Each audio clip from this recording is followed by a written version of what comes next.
जो मेरे विषय हैं, शत्रु के ऊपर परमेश्वर ने हमें अधिकार दिया है। तो उस बातों के ऊपर हम लोग ध्यान देंगे। तो हम एक एक व्यक्ति परमेश्वर का जन है, हमें परमेश्वर ने अधिकार दिया शत्रु के ऊपर। उस अधिकार को इस्तेमाल करना है, तो इस्तेमाल करना हमारे कर्तव्य है। हम लोग देखेंगे और कुछ अनुभव, कुछ बातें बाइबल से भी हम लोग देखेंगे कैसे कैसे शत्रु के ऊपर विजय पाया। 2-3 लोगों के विषय में हम लोग देखेंगे। उसके लिए पहले परमेश्वर का वचन को हम लोग पढ़ेंगे। लूका रचित सुसमाचार 10 अध्याय उसकी 19वां पद। मैंने तुम्हें सांपों और बिच्छुओं को रौंदने का और शत्रु की सारी सामर्थ पर अधिकार दिया है, और किसी वस्तु से तुम्हें कुछ हानि ना होगी। आमीन। परमेश्वर का वचन में इस प्रकार से लिखा है, मैंने तुम्हें सांपों और बिच्छुओं को रौंदने का, शत्रु की सारी सामर्थ्य पर अधिकार दिया है, किसी वस्तु से तुम्हें कुछ हानि नहीं होंगे। इधर 1-2 शब्द है, सांपों और बिच्छू, ये दोनों को रौंदने का अधिकार परमेश्वर ने हम लोग को दे दिया है। और हम लोग इसके साथ साथ भजन संहिता 91 भजन संहिता की उसका वचनों को हम लोग पढ़ेंगे। 13 पद, Psalms 91 verse 13, भजन संहिता 91 13 पद हम लोग पढ़ेंगे। तू सिंह और नाग को कुचलेगा, तू जवान सिंह और अजगर को लताड़ेगा। आमीन। परमेश्वर का वचन में इस प्रकार से लिखा, सिंह और नाग को कुचलेगा, जवान सिंह और अजगर को लताड़ेगा। इस सामर्थ्य भी परमेश्वर में दिया। पहले हम लोगों ने देखा है सांप और बिच्छुओं को रौंदने का अधिकार परमेश्वर ने दिया है, और सिंह और नाग को कुचलने का अधिकार परमेश्वर ने दिया, जवान सिंह और अजगर को लताड़ने का सामर्थ अधिकार हम सभी को परमेश्वर ने दे दिया है। तो इसलिए इस अधिकार को हमारे जीवन में पाना जरूरी है। वचन तो लिखा, लेकिन हम अपने जीवन में इस सामर्थ्य को अनुभव करना है। प्रत्येक जीवन में परमेश्वर ने दिया हुआ अधिकार को इस्तेमाल करना है। इस पृथ्वी में ही हमें इस अधिकार को इस्तेमाल करना है, स्वर्ग में इसकी जरूरत नहीं है। तो परमेश्वर को धन्यवाद हो। हम लोग 2-3 बातें बाइबल में इस प्रकार से शत्रु के ऊपर अधिकार मिला है। शत्रु के ऊपर जयवंत होना है और जय होता है, लेकिन मैं वो नहीं कहना चाहते जय हो रहा है, उसके ऊपर क्या क्या अधिकार है। इसके मतलब जो शैतान के ऊपर हमें उसको नाश करने का नाश करते भी है, साथ साथ क्या क्या अधिकार आपको मुझको है। हम निर्णय ले सकते हैं उसके ऊपर मैं क्या क्या कर सकता हूँ, वही है अधिकार। आप जो निर्णय लेंगे, आप जो कहेंगे होगा, यही अधिकार परमेश्वर ने दिया है। कई लोग बीमार था पिछले दिनों में, कई समस्या में ही था। मेरे प्रियो, चंगाई परमेश्वर हमें देता है, लेकिन उसके ऊपर एक अधिकार भी परमेश्वर दिया। आप जो कहेंगे वो होगा आपका जीवन में। आपका विरोधी शत्रु को भी आप क्या कहेंगे वही होगा। वो हम लोग परमेश्वर का वचन से सबसे पहले एस्तेर का पुस्तक में देखेंगे। एस्तेर ने अपने जीवन में, एस्तेर और मोर्देकाई ने इस अधिकार को पाया है। तो वो हमारे समान साधारण मनुष्य हैं, कैसे उस बातों को पाया है। यहूदियों को नाश करने के लिए हामान ने योजनाएं बनाई। उसके कारण क्या है, मुर्देकाई और मुर्देकाई हमेशा हामान को देखते दंडवत नहीं करते थे। इस कारण से उसकी मुर्देकाई की जाति यहूदी है, तो उसने समझा मैं पूरी जाति को नष्ट करूंगा। उसके लिए उसने षड्यंत्र बनाया, राजा के पास जाकर उसकी अनुमति मांगा और सारी व्यवस्था की। हम लोग पढ़ते हैं, हमें सबको मालूम है। उसके लिए दिन भी ठहराया गया, एक दिन नियुक्त करके हर राज्य में 127 राज्य इकट्ठा जो शेयस राजा राज्य कर रहे थे 127 राज्य में, सब जगह में इस बातों को फैला दिया। ये सुनते ही सारे यहूदी लोग रोना पीटना, ठाठ उठाना, उपवास लेना शुरू हो गया।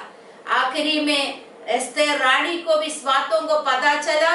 एस्तेर रानी ने भी कहा तुम लोग मेरे लिए उपवास करो। उन लोगों ने 3 दिन न खाए न पिए हुए उपवास तो किया।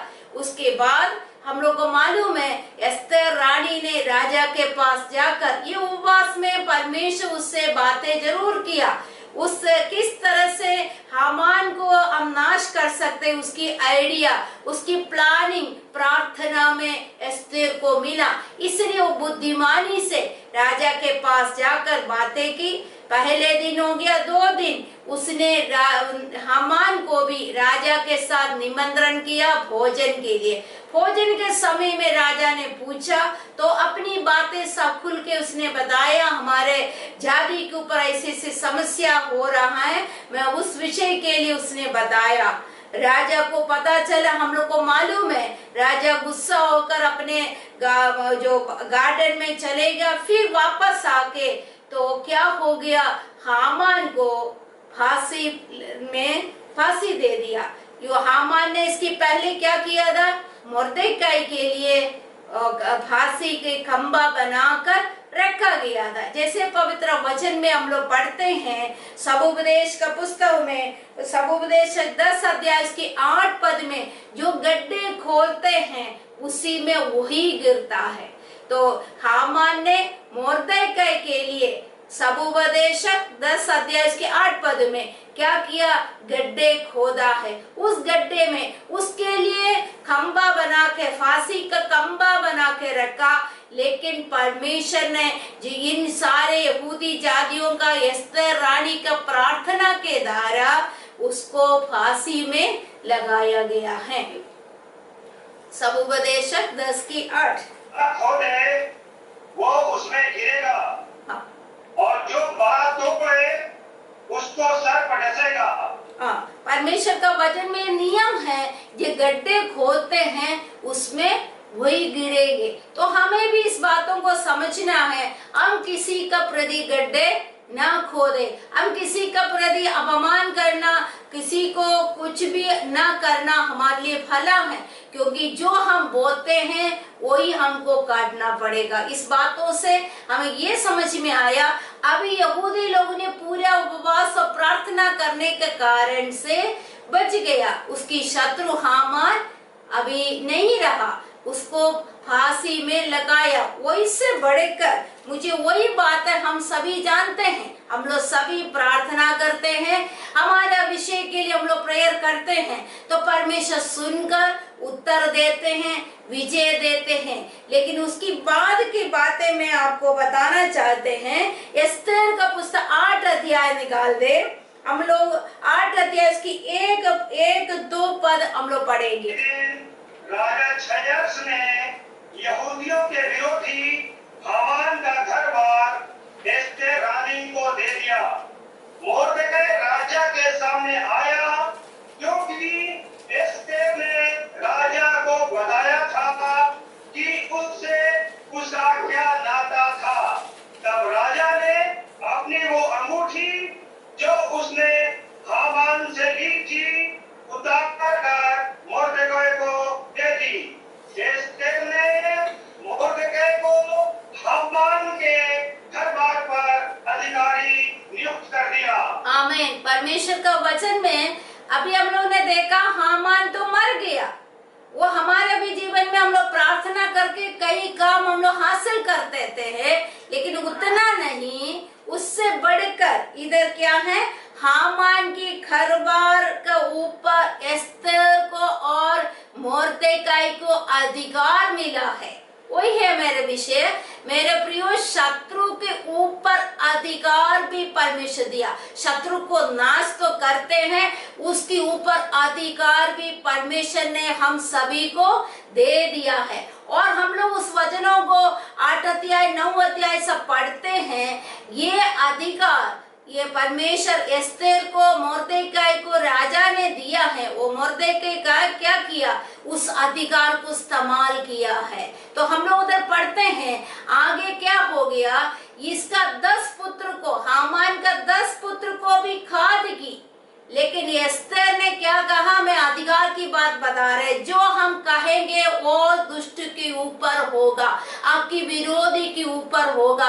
उसने कहा इस 10 पुत्रों को भी खंबे में लड़काओ, तो हो गया। ये राजा ने नहीं कहा, फिर भी बार बार राजा ने पूछ रहे थे तुम्हारा निवेदन क्या है, फिर भी मैं करूंगा। उसके बाद उसने क्या किया, दिन ठहराए हुआ दिन को राजा पूरे देश में ठहराया गया था यहूदियों को नाश करने के लिए, लेकिन ये एस्तेर और मोर्देकाई मिलकर उस दिन को इनके लिए, यहूदियों के लिए जो लोगों ने प्लान बनाया उनको नाश करने का दिन ठहराया। वो भी कौन नियुक्त किया, मोर्देकाई और एस्तेर ने नियुक्त किया। फिर हम लोग देखते हैं एक नियम भी बना दिया है, पूरी एक नियम बनाकर इस्राएलियों के बीच में एक पर्व बनाया। इसकी मतलब परमेश्वर ने शत्रुओं से हमें बचाकर हमारे विलाप को नृत्य में बदल दिया। उस दिन आपस में आनंद मनाने का दिन भी एस्तेर और मोर्देकाई ने नियुक्त किया। मैं कहने का मतलब आपको समझना है, आपके ऊपर एक अधिकार है। केवल शत्रु आपका सिरदर्द ठीक होना केवल नहीं, आपके ऊपर अधिकार परमेश्वर दिया। आपका केवल आर्थिक तंगी ठीक होना केवल नहीं, आपके ऊपर आप जो कहेंगे उस सारे चीजों के ऊपर अधिकार, आप जो कहेंगे। इधर एस्तेर ने जो कहा हो गया है। एस्तेर वो जो ऊपर अधिकार बताए, जो निर्णय लेने का अधिकार एस्तेर को मिला है। केवल एस्तेर को नहीं, हमको भी शत्रु के ऊपर निर्णय लेने का अधिकार परमेश्वर देता है। तो हमें, मेरे आपको हिम्मत देना मैं चाहते हैं, परमेश्वर ने आपको अधिकार दिया है, उस अधिकार को इस्तेमाल करना है। अभी हम लोग पहले एक वचन पढ़ा था, लूका सुसमाचार 10:19 में निकालना नहीं, ये वचन आपको मनन करना है। सांपों और बिच्छुओं को रौंदने का, वो शब्द देखिए रौंदना, ये अधिकार आपको मुझको दिया है। हम लोग 91 भजन संहिता में पढ़ा, नाग को, सिंह को भी कुचलने का, कुचलना, और अजगर को लताड़ने का सामर्थ। ये लताड़ना, कुचलना और वो असामर्थ परमेश्वर आपको दिया।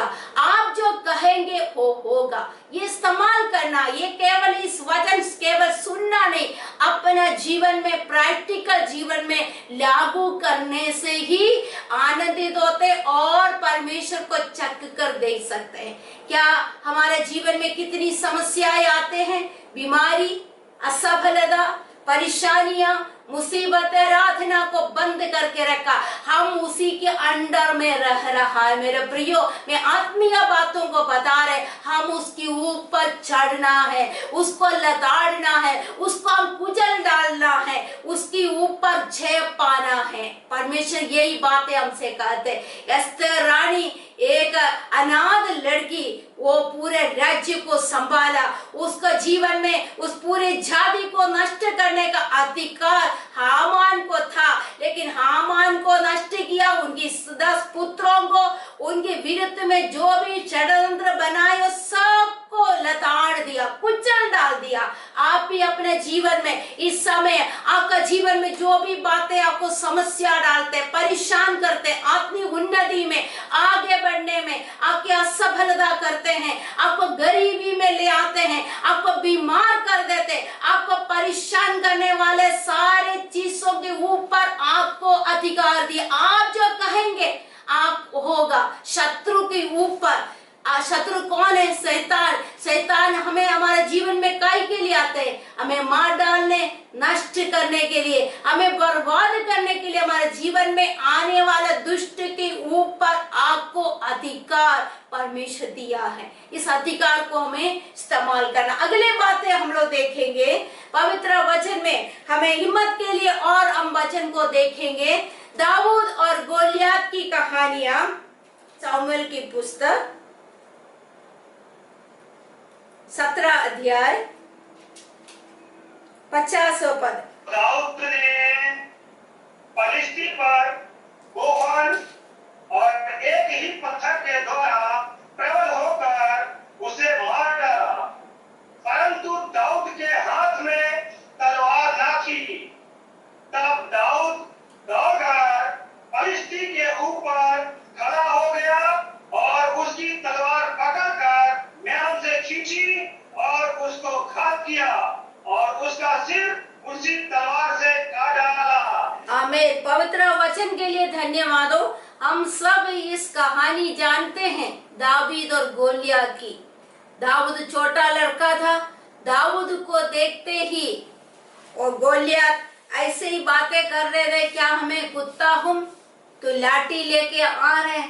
वो बहुत ही बड़ी बड़ी बातें कहा, लेकिन विश्वास से दाऊद ने कहा, मैं सेनाओं के यहोवा के नाम से तुम्हारे पास आता हूँ। उसने ऐसे ऐसे बातें कहा है और परमेश्वर तुम्हें मेरे हाथ में देंगे, मैं तुम्हारे सिर को तेरे सिर काट देंगे, तुम्हें पक्षियों को भोजन के लिए दूंगा। इस प्रकार से बातें करके अभी हम लोग मालूम है एक पत्थर से ये गोलियत को मारा, वो मुंह बल गिर गया।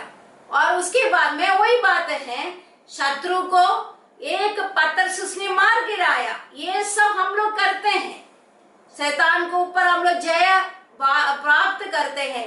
उसके बाद की बातें में इसमें लिखा हुआ वही है। उसके बाद उसने किसी ने भी, राजा ने नहीं कहा, शाऊल ने ये नहीं कहा था ऐसे ऐसे कर लेना, लेकिन दाऊद ने गोलियत के ऊपर अधिकार परमेश्वर दिया, उसके ऊपर चढ़ गया, उसकी तलवार लेकर उनका सिर को काट दिया। और नीचे थोड़ा सा पड़ेगा तो आपको पता चलता उस सिर को भी लेकर यरूशलेम में आया। कैसे वीर है, कैसे अधिकार है। केवल मार गिराना नहीं मेरा प्रियो, उसके ऊपर चढ़कर उसका तलवार लेकर शत्रु के तलवार से उनके सिर को काट कर अलग करके उस सिर को लेकर यरूशलेम में लाया। यही अधिकार आपको मुझको परमेश्वर ने दिया है। इस अधिकार को इन दिनों में हमें पाना है। हम परमेश्वर के उपस्थिति में बैठते हैं, डेली हम लोग प्रार्थना करते, वचन पढ़ते। इस सामर्थ्य के लिए परमेश्वर से प्रार्थना करना, शैतान के ऊपर उसको कुचलने का, उनको लताड़ने का, उनको नष्ट करने का अधिकार को हमें पाना है। तो इधर ये जो छोटे से दाऊद इस काम को किया है, तो हमें हमारा भी जीवन में कितनी बड़ी बात है। फलिस्तियों को देखकर सारे, ये गोलियत को देखकर सारे राज्य का, शाऊल से लेकर राजा के लेकर सारे भोजी लोग डर के मारे गुफाओं में चुप रहे थे। किसी के अंदर हिम्मत और हियाब नहीं था, लेकिन दाऊद के अंदर ये सामर्थ और शक्ति कैसी आई, ये अधिकार उसने पाया है परमेश्वर से। उस अभिषेक को परमेश्वर से उसने पाया। वो परमेश्वर के वचन के आधार पर, परमेश्वर का वचन बिच्छुओं को, सांपों को रोंदने का अधिकार है करके उसने समझा है। ये बिच्छू, सांप और नाग, अजगर, ये सारे चीज शैतानी हरकतें हैं, शैतान की शक्तियां हैं। उसके ऊपर परमेश्वर हमें सामर्थ देता है। तो मेरे प्रियो, शैतान क्या करते हैं, पवित्र वचन में हम लोग पढ़ते हैं, फाड़ खाने के लिए जिस में ढूंढते रहते, जिसको मिले उसको फाड़ खाए। जवान सिंह इसके लिए फाड़ खाने के लिए हमारे जीवन में आते हैं, लेकिन उसको कुचलने का सामर्थ परमेश्वर में दिया। अजगर क्या करते हैं, हमें पूरे नील सकते हैं, पूरे पूरे खा सकते हैं हमारे उन्नति को, हमारे आशीषों को, हमारे शारीरिक चंगाई को, हमारे उन्नति को, हर प्रकार की आशीषों को निकालने के लिए, निकलने के लिए, वो पूरे खाने के लिए, खत्म करने के लिए ये अजिगर प्रतिदिन हमारे जीवन में काम करते हैं। लेकिन इस अजिगर को लताड़ने का सामर्थ अब परमेश्वर से हम पाए। अब परमेश्वर की उपस्थिति में अंदर से मन से प्रार्थना करें, प्रभु मुझे इस सामर्थ दे, मुझ ऊपर कोई दुष्ट के अधिकार नहीं है, मुझे शैतान के ऊपर अधिकार परमेश्वर ने दिया। एक और बातें हम लोग साथ साथ देखेंगे और पहले शमूएल का पुस्तक में 1 अध्याय उसका 6 और 7 पद में तो उसकी सौत इस कारण से कि यहोवा ने उसकी कोख बंद कर रखी थी। हन्ना को बच्चा नहीं था। उनकी बड़ी बहन वो जिटाड़ी क्या करते हैं, पेनिन्ना उसको चिढ़ाती और कुड़ाती रहती थी और उसको परेशान करती थी। तो साफ साफ लिखा, जब वो भवन में जाना चाहते उस समय भी उनको परेशान करते थे। ये बिच्छुओं का ढंग है। बिच्छू क्या करते हैं, ठंग करते हैं, हम मानसिक तौर से हमें क्या करते हैं, परेशान करते हैं। इन्हें मानसिक तौर से दुखी करने वाला कितनी ऐसी बातें हमारे जीवन में हैं, आप अपने जीवन को समझिएगा। लेकिन ये हन्ना ने क्या किया, परमेश्वर का, वो रोती रही, खाना नहीं खाया, ये सब बातें सही है, फिर भी उसने भवन में जाकर रो रो कर विलक विलक कर प्रार्थना के ऐसे काम किया है और परमेश्वर की आत्मा उनके अंदर काम किया है। वो चिढ़ाने वाली बातें हमेशा के लिए खत्म हो गया। मेरे प्रियो, आप इस कहानी को जानते हैं, वो प्रार्थना की, उनकी मुंह का भी उदास नहीं हुआ। उसके बाद परमेश्वर उसको बेटा दिया, एक शमूएल नबी, और इस्राएल के सबसे पहले नबी, इतना प्रसिद्ध व्यक्ति, उनका जीवन से शुरुआत से लेकर अंत तक विश्वास योग्य एक नबी। उसके बाद 5 बच्चे भी और हन्ना को दिया। में कितनी ऐसे बात हैं हमें दुखी करने वाले बात है। अपने आप को इस समय अपने जीवन की ओर आइए, आपको परेशान करने वाले बात है, आपको दुखी करने वाले बात है, आपको चिढ़ाने वाले बात है, अंदर ही अंदर आप दुखी होते हो, लेकिन यीशु मसीह आप विजय देने वाला परमेश्वर। हन्ना उसके शत्रु के ऊपर, उनके विरोधी के ऊपर जय पाया है। वो जो चाहा वो उनके जीवन में हमेशा के लिए वो प्राप्त किया है। मेरे प्रियो, हमारे अभी व्यक्तिगत जीवन में कितनी बार हमें परेशान, कई लोग को बार बार बीमारियां हैं, यीशु मसीह के नाम से आपको जय पाना है। सभी लोग अपने प्रार्थना की ओर जाइए, आप प्रार्थना करिए, आपके ऊपर एक शत्रु के ऊपर एक समय के लिए नहीं, हमेशा के लिए सामर्थ दिया, एक अधिकार दिया। आप जो चाहेंगे, आप चाहिए, आप बोलिए, आप अपने जगह में बोल सकते, बोलिए आप क्या चाहते हैं, वही होगा आपके जीवन में। आर्थिक तौर से हमेशा नीचे नीचे नीचे हो रहे, आर्थिक तंगी है, हर बात में असफलता है, तो यीशु के नाम में उसके ऊपर अधिकार पाइए। आपको पाना है। शारीरिक तौर से बार बार आपको परेशान करते हो, आपको उसके ऊपर परमेश्वर ने अधिकार दिया। इस समय उस शत्रु को आप लताड़ दीजिए, उस शत्रु को कुचल दीजिए, उसका टंग को खत्म कर दीजिए, क्योंकि परमेश्वर का वचन लिखा है, और सिंह के ऊपर, नाग के ऊपर हमें अधिकार दिया। मेरे प्रियो, एस्तेर को केवल नहीं,